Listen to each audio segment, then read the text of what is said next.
Bonjour à toutes et tous. Nous nous retrouvons aujourd'hui pour ce troisième volet des causeries de la culture dédié aux 110 ans du musée Léon Dierx. Alors, aujourd'hui, nous allons évoquer, parmi les collections exceptionnelles de ce musée, toute la partie qui concerne le romantisme à l'impressionnisme. Et je remercie donc Monsieur Le Veneur de nous recevoir dans cette belle promenade autour de toutes ces œuvres. Bonjour Monsieur Le Veneur. Bonjour. Alors, ce musée est vraiment très important à une double vocation. Une vocation à la fois au niveau des beaux-arts à la fois d'exposer les parties classiques de notre patrimoine réunionnais, etc. Et puis aussi a une deuxième vocation, la vocation finalement d'exposer l'avant-garde de cette fin du 19e jusqu'au début du 20e et qui fait qu'on a une collection tout à fait exceptionnelle au musée Léon Dierx. En fait, on est vraiment dans l'héritage des deux créateurs du musée. Cette volonté d'insister sur les aspects novateurs de l'art européen de la fin du 19e siècle et du début du 20e siècle que eux avaient découvert, apprécié et ça les avait enthousiasmés. Et effectivement, le musée Landiac, c'est de l'art créole, enfin du patrimoine créole, du patrimoine artistique en lien avec la Réunion et l'océan Indien, et aussi curieusement, c'est ce qui surprend beaucoup de visiteurs qui arrivent au musée, de découvrir des œuvres impressionnistes, des œuvres nabis, de la peinture européenne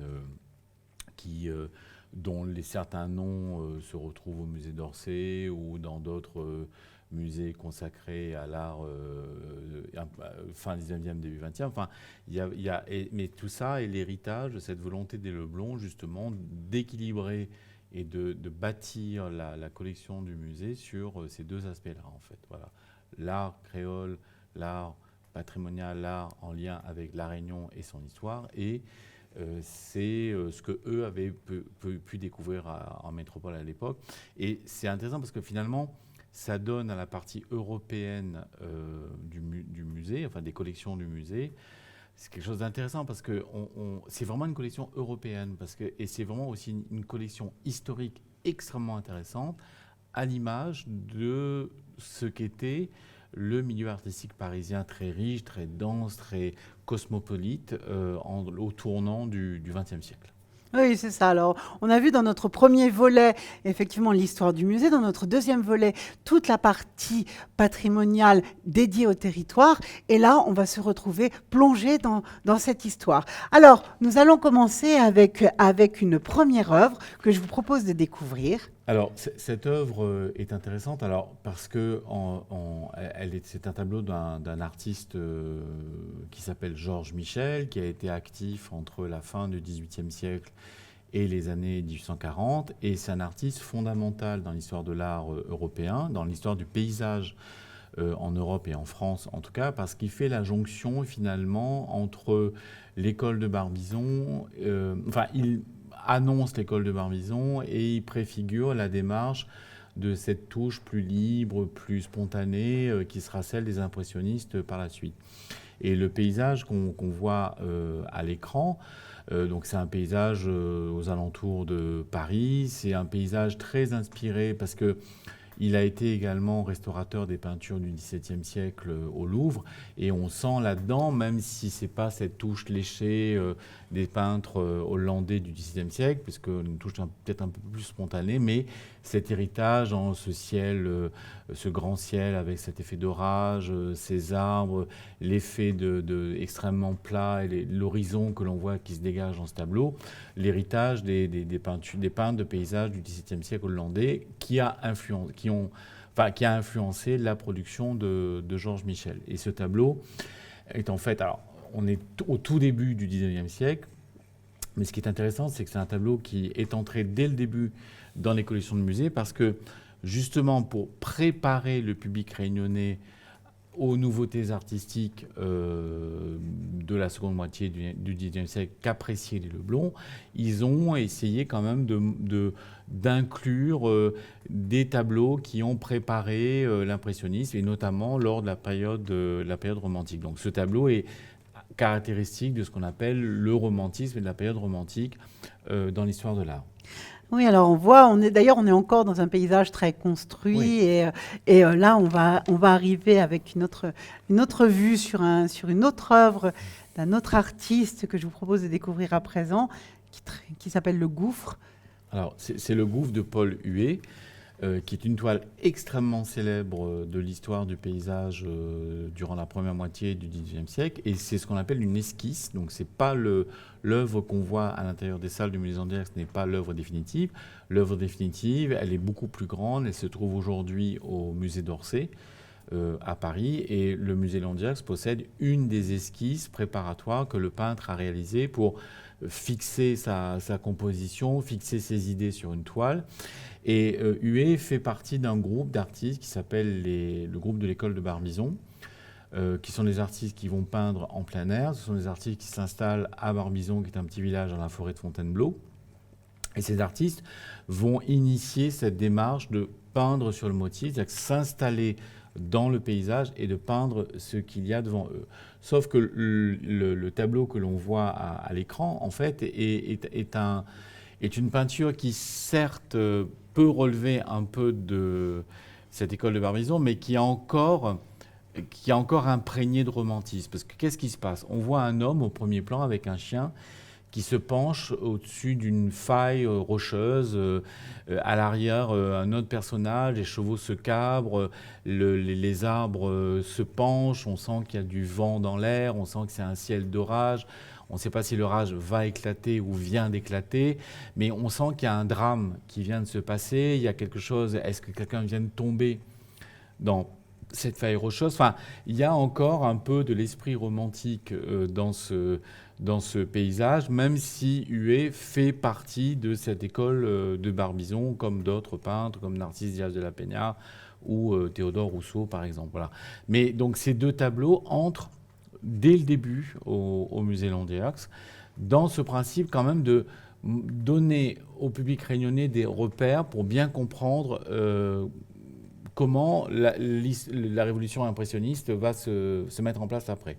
Et donc de faire une œuvre pour les Leblond d'une sorte d'histoire de l'art européen, mais avec quand même peu de pièces, mais deux pièces importantes de deux artistes majeurs, Georges Michel et Paul Huet, de la première moitié du XIXe siècle. Oui, ça c'est très intéressant parce que c'est véritablement une démarche didactique. On se souvient que un tableau comme Impression Soleil Levant, lorsqu'il était présenté au public, il n'était pas compris, même visuellement.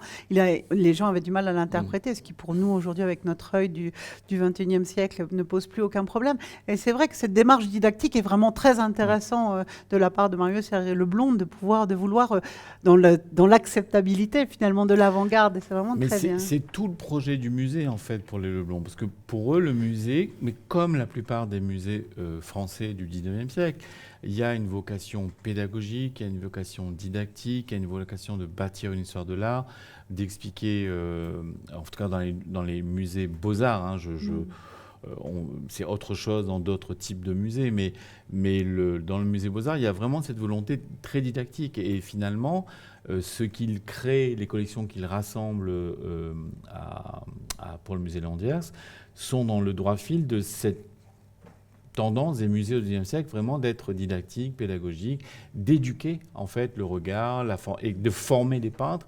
Ne pas oublier que beaucoup de peintres au XIXe siècle sont allés au musée. Le XIXe siècle est le siècle des musées.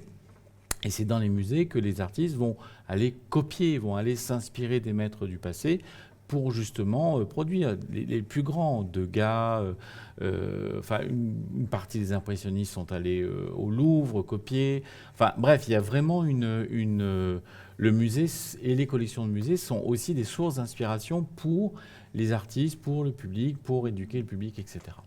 Alors, on va découvrir une nouvelle œuvre, à nouveau un paysage, la clairière dans la forêt de Fontainebleau, que nous allons voir à l'écran. Alors, Ce paysage, on l'a acheté il n'y a pas très longtemps, justement pour faire un peu le pendant avec le paysage pollué.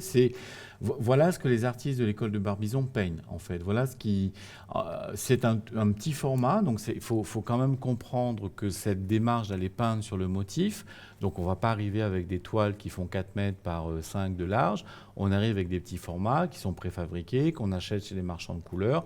Il ne faut pas oublier que ces artistes ont pu aller peindre sur le motif à Barbizon parce que le 19e siècle invente quelque chose qui aujourd'hui est complètement fréquent, ça s'appelle le tube de peinture.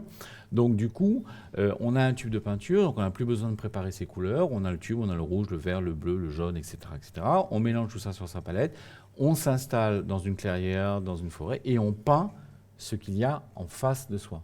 Et le paysage que vous avez à l'écran, en fait, on le voit très bien, c'est que là, on ne raconte plus d'histoire. On n'a pas une clairière, la trouée dans la forêt de Fontainebleau, on voit un petit personnage, mais on ne raconte plus d'histoire, là. On n'évoque pas l'histoire mythologique, on n'évoque pas l'histoire religieuse, qui était à l'époque, enfin jusqu'au début du 19e siècle, qui était quand même... on pouvait peindre de paysages, mais il fallait que ces paysages aient un contenu un peu classique.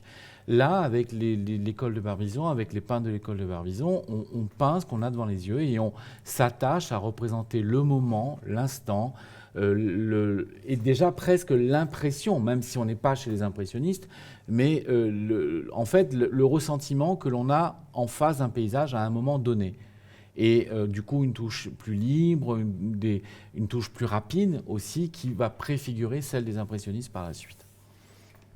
Alors, on va continuer avec une œuvre de celui qui a donné son nom au musée, donc l'œuvre de Léon Diax. En même temps, je voudrais que vous nous rappeliez un petit peu qui il était et pourquoi ce musée porte son nom. Alors effectivement, dans le parcours consacré au paysage européen du 19e siècle, on a mis pas mal de peintures de Léon Diers, qui est ce poète créole, né à La Réunion en 1838, mort à Paris en 1912, qui a donné son nom au musée, qui était un poète parnassien, mais également un poète qui exprimait aussi sa poésie finalement, enfin qui s'exprimait poétiquement également à travers la peinture et essentiellement la peinture de paysage. Donc c'était finalement un prolongement aussi de sa personnalité littéraire, de sa personnalité poétique, que de peindre des paysages. Et Diax fait partie de ce qu'on pourrait appeler la seconde génération des peintres de Barbizon, qu'il a fréquenté, qu'il a connu parce qu'il était installé à Paris. Et dans le paysage qu'on voit à l'écran, ce petit paysage de forêt, on retrouve un peu cet esprit de clairière et cette petite touche fractionnée par petits points qui est vraiment proche de la touche des impressionnistes. Ce grand ciel avec ses effets lumineux à l'arrière et surtout ce thème de la forêt, le paysage, cette absence totale de référence à un sujet. Donc on est vraiment... Et le format, parce que c'est un tableau qui est pas très grand, laisse supposer qu'il a été peint sur le motif comme l'aurait fait un peintre de l'école de Barbizon et comme le font les artistes impressionnistes, puisque le tableau date des années 1880 et on est en pleine période impressionniste aussi à ce moment-là. Voilà. Oh oui, on voit la qualité de la touche qui est vraiment très très différente de ce qu'on a pu voir même chez les premiers peintres de Barbizon. Là, on a vraiment une touche qui a évolué quand on regarde cette toile ou la suivante d'ailleurs.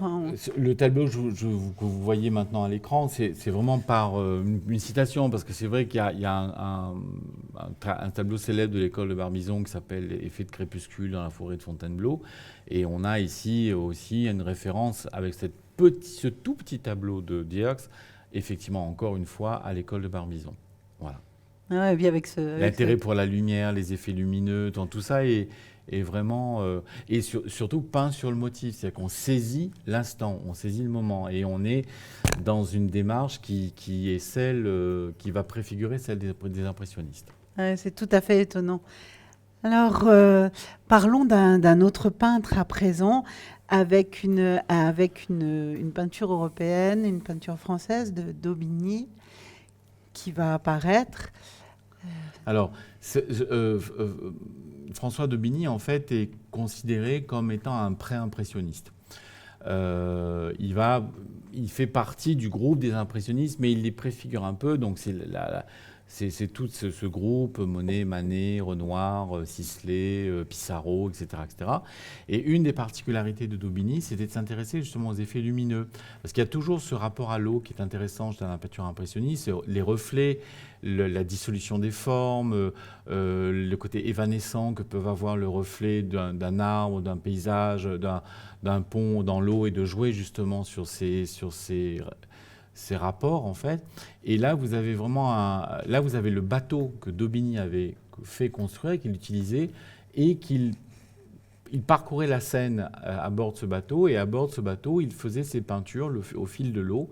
Et c'est un tableau qui date de 1874 à peu près.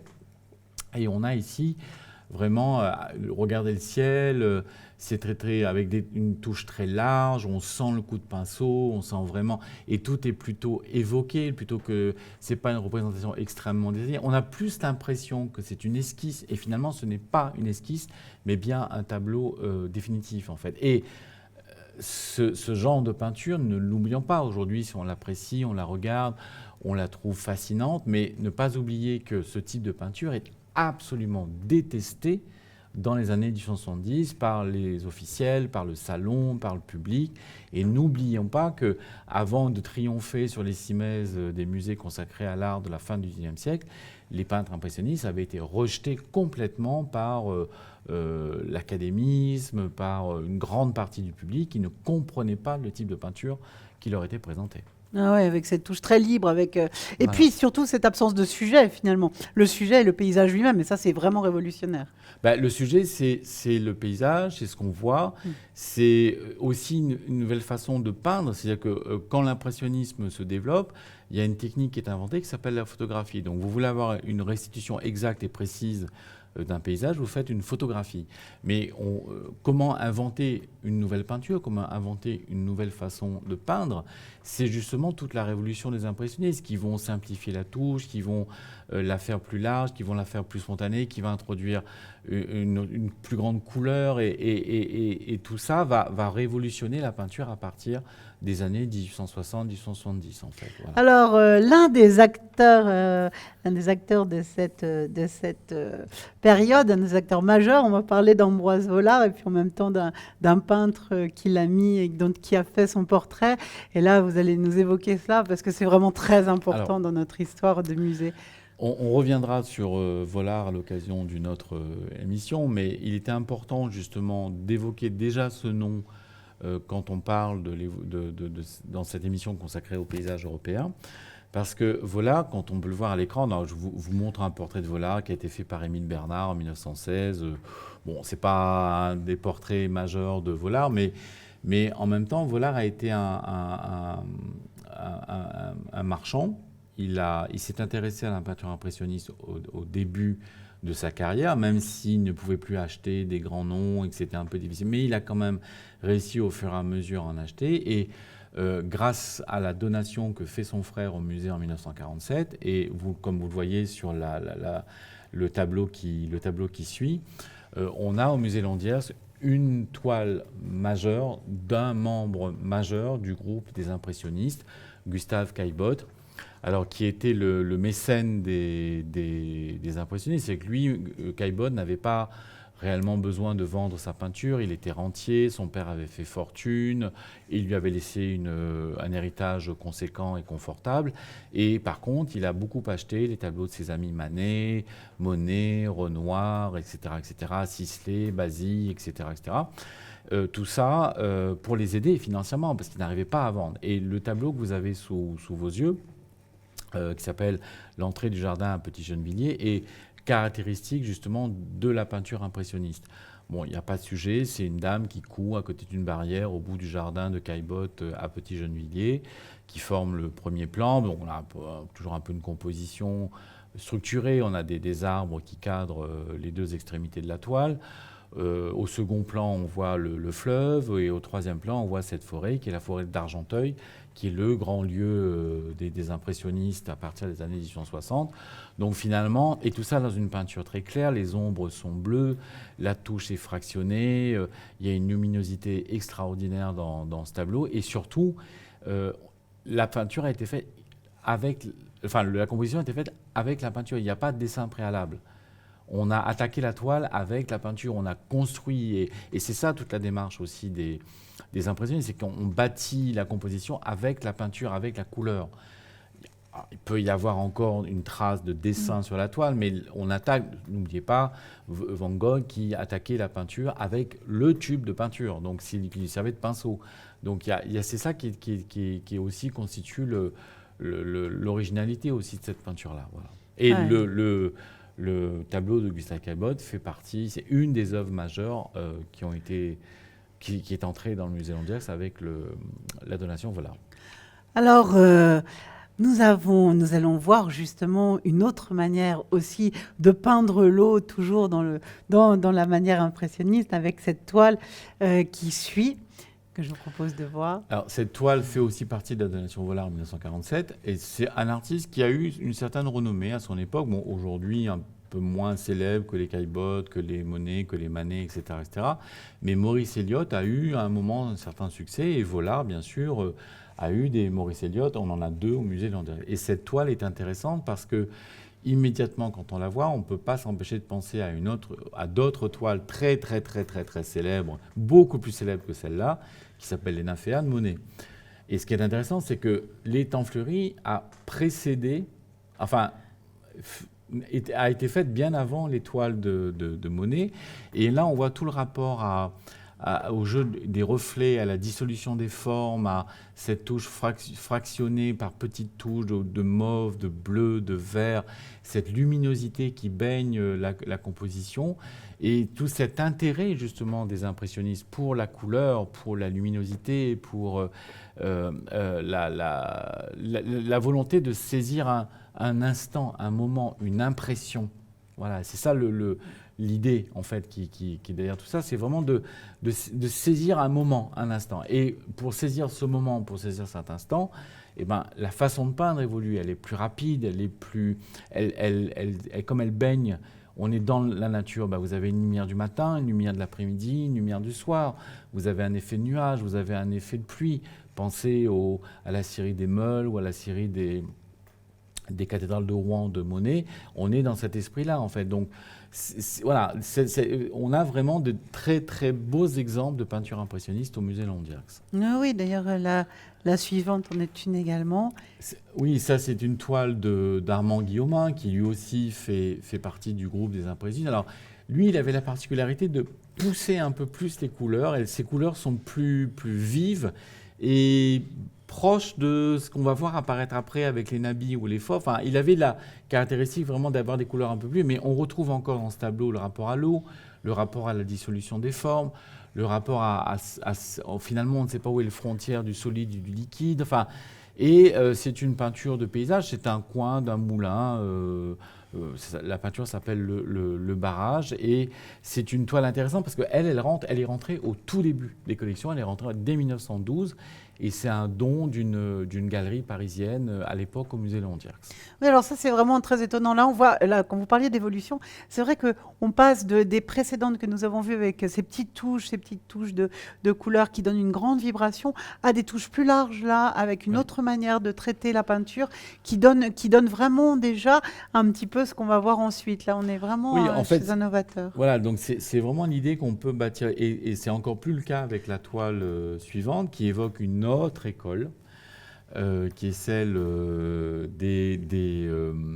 qu'on appelle l'école de Pont-Aven, qui est une branche de l'école impressionniste avec un représentant majeur qui s'appelait Paul Gauguin. Sauf que la toile que vous voyez à l'écran est une toile d'Émile Bernard qui, avec Paul Gauguin, ils ont été en concurrence, il y a eu des mots un peu forts, ils ne se sont pas forcément très entendus, mais en tout cas, ces deux artistes, et plus particulièrement Paul Gauguin, mais également Émile Bernard, vont introduire une variante dans l'impressionnisme à partir des années 1880, et on le voit très très bien sur cette toile. Bon, la touche est toujours vibrante, la touche évoque plus peut-être la touche d'un Cézanne que la touche d'un Monet, parce qu'elle est plus systématique, elle est vraiment plus irrégulière, mais surtout, vous voyez que tout est un peu cloisonné. L'herbe, le toit, l'ombre de l'arbre sur la clairière, la maison, l'horizon qui est souligné par ces traits roses. Enfin, vous voyez aussi derrière, en fait, les traits noirs du dessin préalable qui a construit dans un premier temps la toile. Et en fait, ça, c'est la grande originalité de la peinture de l'école de Pont-Aven, qui est en Bretagne, et qui va en fait donner naissance à un style qui s'appelle le cloisonnisme ou le synthétisme, qui en fait va consister à jouer sur des rapports de couleurs et on ne va pas les mélanger. Elles vont coexister l'une à côté de l'autre, mais dans un rapport de complémentarité qui va être intéressant et que les artistes de l'école de Pont-Aven vont développer. Et c'est intéressant parce que Pont-Aven va servir de modèle à un autre groupe d'artistes qui aussi va être soutenu par Vollard, comme on va la voir, qui s'appelle les Nabis. Mais ça, c'est une autre émission qui va venir. Entendu. Alors, on va continuer notre évolution avec cette autre vue, qui est une vue de Paris. Voilà. Alors ça, c'est intéressant aussi parce que c'est ce qu'on appelle un dépôt de l'État en 1917. C'est-à-dire que dès 1917, alors que Marquet n'est pas présent très peu présent dans les musées français officiels, publics, etc., nous, à La Réunion, dès 1917, on expose un Marquet. Et ce Marquet, cette toile est extrêmement intéressante parce qu'elle a été composée un peu comme on le voit à l'écran, en contre-plongée. On a un point de vue plutôt presque cinématographique et ça fait partie d'une série de toiles que Albert Marquet a fait sur les bords de Seine où il se positionnait dans un appartement et il peignait en contre-plongée les bords de Seine. Alors à la fois, il les peignait plutôt dans des atmosphères hivernales. Là, on a une atmosphère plutôt estivale oui, plutôt estivale que printanière. Donc une lumière très très forte et on a cette touche qui un peu en aplat et surtout ce qui est intéressant c'est que vous voyez que l'horizon est très haut en fait dans cette parce que ce qui est intéressant c'est qu'on a aussi oublié de dire que durant cette seconde moitié du 19e siècle il y a un courant qui s'appelle le japonisme issu de l'arrivée des estampes japonaises en France durant la seconde moitié du XIXe siècle, qui va considérablement influencer les impressionnistes, les Nabis et tous les artistes avant-gardistes. Et cette composition qu'on peut voir à l'écran sur le tableau, cette ligne d'horizon très haute, est largement influencée par les compositions des paysages japonais à l'époque, qui situaient la façon de positionner les horizons est vraiment un positionnement à l'oriental et non pas à l'occidental. Et ce tableau en est l'illustration. Voilà. D'ailleurs, on connaît l'intérêt de Van Gogh, d'un peintre comme Van Gogh, Oui. pour tout ce qui a été estampes japonaises, etc. Mais il y a Van Gogh, mais il y en a. En fait, quand on creuse un peu, on se rend compte qu'il y a beaucoup de tableaux. Le rapport, la façon de composer les personnages, la façon de les décentrer, la façon de positionner une ligne d'horizon plutôt haute, la façon de traiter les motifs sur une robe de dame. Enfin, le Japon a été vraiment une source d'inspiration. Et c'est la première source d'inspiration non occidentale qui va influencer la peinture occidentale. Et la seconde, bien sûr, ça va être avec le cubisme et Picasso et Braque et un certain nombre de gens qui font au début du XXe siècle, où on va aller puiser dans la sculpture africaine la source d'inspiration qui va donner naissance à la peinture du XXe siècle en Europe. Oui, alors c'est vrai qu'on a de multiples sources d'inspiration. Et quand on voyait ici ce plan complètement en plongée, on peut aussi faire allusion au cinéma. On voit aussi là justement cette lithographie de Pierre Bonnard qui fait partie d'un album qui a été édité en 1899 par Ambroise Vollard, qui s'appelle la lithographie, ça s'appelle Rue vue d'en haut, donc on retrouve le même point de vue, la contre-plongée, l'horizon haut, le caractère un peu presque cinématographique déjà avant la lettre. Ne pas oublier que le cinéma est en train de poindre son nez aussi à cette époque-là. Mais on retrouve un peu également de l'influence du japonisme dans cette composition, mais surtout ce style très libre, ce dessin lithographique très libre de Pierre Bonnard préfigure justement un peu enfin, ça permet aussi de se faire connaître. Je m'explique. C'est qu'en fait, Vollard, pourquoi il fait ce genre d'édition ? C'est parce que ces peintres-là ont, dans un premier temps, du mal à rencontrer leur public. Donc vendre une peinture, c'est peut-être un peu plus difficile que de vendre une estampe. Et justement, Vollard les a incités à faire de l'estampe et va produire parmi les plus belles estampes de l'art de l'estampe en France dans les années 1890-1900, parce que justement, pour eux, c'est le moyen. Il dit, faites de l'estampe, ça se vendra moins cher, ça vous fera mieux connaître, et ça permettra de diffuser en fait votre art auprès du public. Le succès n'était pas forcément au rendez-vous, mais en tout cas, il a pris des risques financiers pour pouvoir le faire, comme le montre cette image. Oui, alors justement, nous allons terminer cette émission sur cette image. Je voulais juste rappeler qu'Ambroise Vollard, il était réunionnais. Il est parti, je crois qu'il avait 30 ans, vers la métropole ou dans ses zones, peut-être un peu avant. En tout cas, il était réunionnais et donc il n'oubliera pas la Réunion et effectivement, on va avoir un fonds donné par le frère d'Ambroise Vollard. Le frère d'Ambroise Vollard, oui. Donc au musée, qui méritera une émission complémentaire. On va faire un petit supplément à notre jolie série sur le 110e anniversaire du musée, parce que c'est effectivement une collection tout à fait exceptionnelle. Si le musée Landière est bien connu à l'international, et si ses collections sont bien connues, et si surtout les Réunionnais ont à La Réunion un musée absolument exceptionnel avec ces collections-là, c'est parce qu'à un moment, on a reçu une toute petite partie de l'immense fonds de commerce du fonds du marchand d'Ambroise Vollard, mais ça nous a fait... Vollard, c'est la carte de visite du musée Landière. On vend le musée dans les guides de voyage en disant Vollard, voilà. C'est pas que ça, on l'a vu dans ces 3 émissions.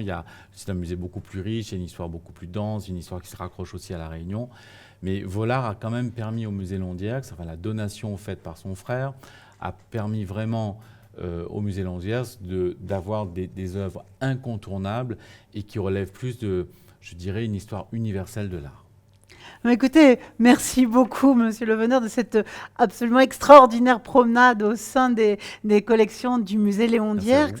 Alors donc, nous nous retrouverons, à n'en pas douter, dans quelques semaines pour un numéro spécial dédié à Ambroise Vollard et à la collection Ambroise Vollard au musée, dans laquelle on va retrouver d'aussi grands noms que Gauguin, par exemple. Et donc, je vous remercie infiniment parce que c'était un voyage tout à fait passionnant. Je vous souhaite à tous de découvrir ce voyage au travers de ces 3 émissions que vous pouvez revoir et revoir sur nos pages Facebook et YouTube de l'Université numérique de La Réunion. Et j'espère vous retrouver tous très bientôt. Merci encore. Au revoir.